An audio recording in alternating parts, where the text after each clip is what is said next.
All right, welcome back to the channel. Steve USS Cunningham absolutely rips Pauli Malignaggi for some more very controversial and insulting statements that he made about the plight of Black people in America.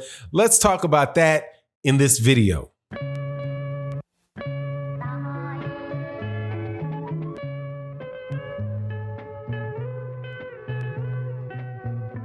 All right, welcome back to the channel. So I wake up this morning getting ready to go check out OG Boxing Talk, and I go through my getting ready to preparing to host OG Boxing Talk, the show we have every Sunday morning.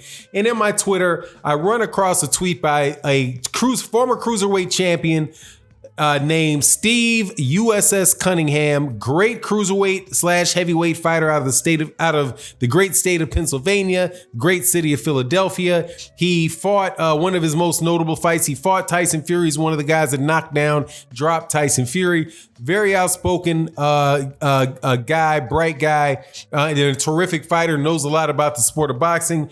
And I do believe he was on Barbershop Conversation show talking about this as well. I haven't seen that episode, but since I was informed that was the case, please feel free to go over there and check out the podcast, the live stream that those guys did. But I read Steve Cunningham's Twitter, and he's basically saying how upset he is when you find out that people that you have a lot of admiration for, say and do things that people can consider to be, the R word, right? And for the sake of YouTube, I'm trying to keep this conversation as clean as I possibly can, but you get my point. Now, what led, after I heard I definitely don't want to insult Steve Cunningham by calling him Steve Kim. But anyway, after reading what Steve Cunningham says, I go down to the tweet that he's referring to, and I read what Pauli Malignaggi has to say. And I was like, wow, that there's absolutely no, issue, R word but it's just classism. Now, I'm not going to get into whether or not I think that Pauli Malignaggi is right or not. Okay. That is not the point. That's not the point of this video. All right. Pauli Malignaggi believes, if that's what Pauli Malignaggi believes, that's what Pauli Malignaggi believes. I do not believe that. Okay. Also, though, this is not the first time that Pauli Malignaggi has said something like this. Pauli Malignaggi also, in response to a Devin Haney issue, if you guys don't recall, let me remind you what the Devin Haney issue was. Devin Haney had said that he would never lose to a WHITE boy, never, 10 out of 10. If I fight 10 out of 10, I'm going to beat 10 out of 10, right? In a conversation that he was having on 78 Sports TV's page. So in response to that, Pauli Malignaggi says something to the effect that, yeah, that used to be true, but blacks no longer are the dominant species in the sport of boxing, right? The day of the black fighter is gone. So he didn't talk about whether or not there were, whether there was anybody was going to be, whether it was, whether he was offended by what Devin Haney said. He was like, pretty much blew that off, whatever. If the question is whether or not it's true. And what he said was, that's not true. Right now, it's the Eastern European. Okay, now, from inside of that's what he said first. Now, the first time he said this, we had this conversation, where he said something funny. It's like, okay, the day of the black fighter is over. This is not too long after Tyson Fury wins this heavyweight championship, and Larry Merchant is also on Showtime saying that Deontay Wilder was the last black hope. The last black hope, even though there's another black heavyweight champion that holds 3 of the belts, Deontay Wilder was the last black hope. So it's just interesting. Now, this is the thing that where I am on this. Now, people have the right to believe what they want to believe. If Pauli Malignaggi thinks that four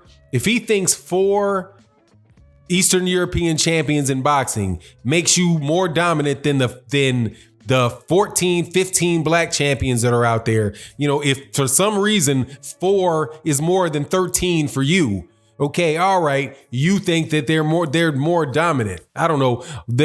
I don't get how you get that. But anyway, if that's what you think, that's what you think. Yeah, no issue with that being what he thinks. Now he comes back with the second thing and basically says that that racism doesn't exist at all, and it's really just classism. Now you're having a pattern. Okay, now you're starting to show a pattern. Now, what I find interesting is that the original part of this was the original problem that Pauli Malignaggi had was related to Deontay Wilder. And Deontay Wilder said, now this is what I think this is coming from. Deontay Wilder and specifically the crowd of people that would be listening to Fred, who from Barbershop Conversations, who is in this tweet that Pauli Malignaggi has, right, saying don't let Fred lead you astray or whatever. The same Ishe Smith thing, like don't go this LDBC way. You're referring to that. You're referring to Deontay Wilder fans. The same Deontay Wilder fans that were saying that they thought Tyson Fury cheated, that you were calling, sore losers or whatever. But the same Deontay Wilder that also Pauli Malignaggi accused of having to trying to get him fired because of how Pauli Malignaggi was covering Deontay Wilder's fights. Now, people were complaining, and to be clear what that issue was with Pauli, right, is many people were complaining that Pauli Malignaggi was constantly hating on Deontay Wilder during the fights. Where if you listen to the way that if you compare the way ESPN covers Vasily Lomachenko, or how DAZN covers Anthony Joshua, or how HBO would cover Canelo Alvarez or Gennady Golovkin, that you hear a lot of praise for those fighters, but somehow when Deontay Wilder is fighting, no matter what he's doing, and he's losing every round in every fight for the last 5 years, if you ask Pauli Malignaggi. So I think that at a certain point, it's not about what individual thing that you believe, right? Whether or not, Pauli can believe that, it doesn't exist. That it's just in the minds of black people are making the stuff up in their minds. They don't know what they're talking about. It doesn't exist in the world. What really exists is classism. Yeah, because, what does that mean? Classism. Because I assume that what he means is that it's based on the economics. Okay, you can believe that, right? That it's just a money thing, right? Anyway, and you can just also believe that Deontay Wilder is a terrible fighter, and believe that after you start looking at all those things, back to back to back, you start thinking, okay, maybe something is wrong with Pauli, because every particular opportunity that he gets to find an issue with this subject, it winds up going one way. So I agree with Steve Cunningham, not in the extent that I'm like upset that, like Pauli was never anybody that I didn't think possibly could be that type of guy. But my question is, how long do you expect me to pay for it? How long do you expect me to pay for it? Been supporting, and I'm not saying that, obviously I'm not the sole subscriber to Showtime Sports. But I do know that Showtime Sports is the employer of Pauli Malignaggi, and he keeps acting as if people who look like me or in my community are not, their viewpoints in the world aren't very important. Similar to, I won't even go there on the fact that, the guy wants to make America great again. But how long are people going to have to pay for it? How long are people going to continue to pay for Showtime and that type of commentary and that type of person on there? Because people started getting sick of it with Showtime, with HBO.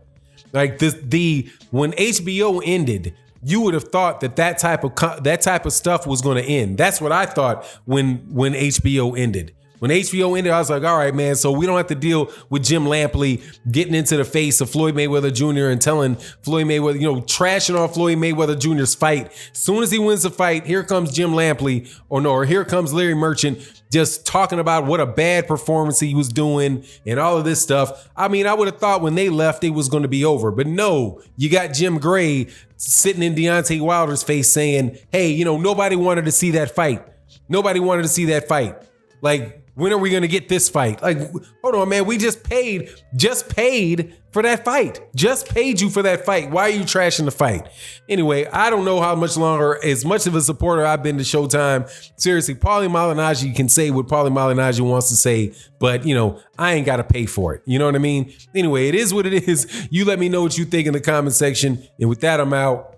Peace.